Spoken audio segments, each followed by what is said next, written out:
လေးပါပါတယ်ဗောလေကျွန်တော်တို့ယူရတယ်လေအော်ရပါတယ်ဒါလေးရပါတယ်ဟုတ်ကဲ့ဟုတ်ကဲ့အဲ့ဒါကတော့ကျွန်တော်တို့ရန်သူကတော့လည်းဝိကူလာတာတော့ဝင်လာတာทำไมขายအဲ့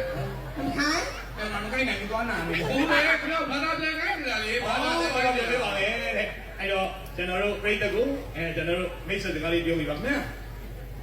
မင်္ဂလာပါสวัสดีครับတော့နိုင်နေကွာနေရสวัสดีခတ်လို့ပြောမှာငါမင်္ဂလာပါဖြစ်ပါလိမ့်နေရမင်္ဂလာပါဆိုငါสวัสดีလိုက်ခတ်နေရတယ်มาตอนนู้น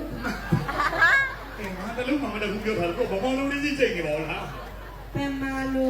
มาเปียวแต่အော်ဒီခင်ဗျာဗျာဘာမှလုံးသိမပြောတယ်လို့ပါရပါရสวัสดีค่ะမင်္ဂလာပါขอบคุณค่ะขอบคุณครับဆိုတာဘာသာပြန်တဲ့လူကပြောပါလေဟုတ်ပြီရောင်းတယ်လေးဖြစ်နေတာပြန်ပြောขอบคุณค่ะအော်ကျေးဇူးတင်ပါတယ်တဲ့ဖြည်းค่ะဘာဖြစ်လို့လဲဖိတ်ကြောင်ဟုတ်တယ်ကြီးပြောတယ်ဟုတ်တယ်ကြီးပြောတာဒါကတော့ကျွန်တော်ထိုင်းလို့ကြောက်ဖြစ်ပါလေစူရောက်ခနိုင်ค่ะစူရောက်ခနိုင်ခန့်ဆိုတာဆောင်ယူခနာကဟာเนี่ยဆောင်ယူခနာက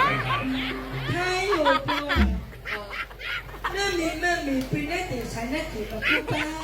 အဲ့ဒါကြတော့ကျွန်တော်ဘာမှပြန်တဲ့တော့အထိပ္ပယ်လေးကြည့်ပြရလေမမီပြင်းတဲ့ဆိုင်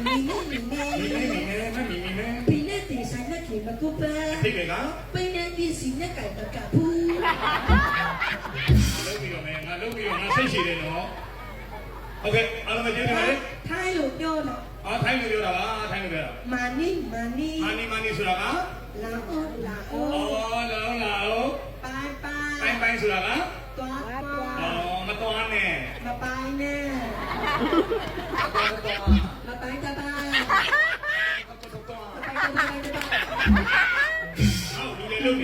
ကျွန်တော်ထိုင်း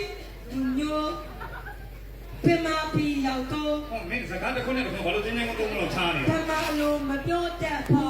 ကဘဝတော့ဖတ်တော့မယ်ဘာလို့မပြောတတ်ဘူးထိုင်းတချင်းတပုတ်ဆိုပြမှာလာတော့လက်ဆောင်တော့ဆိုပြပါ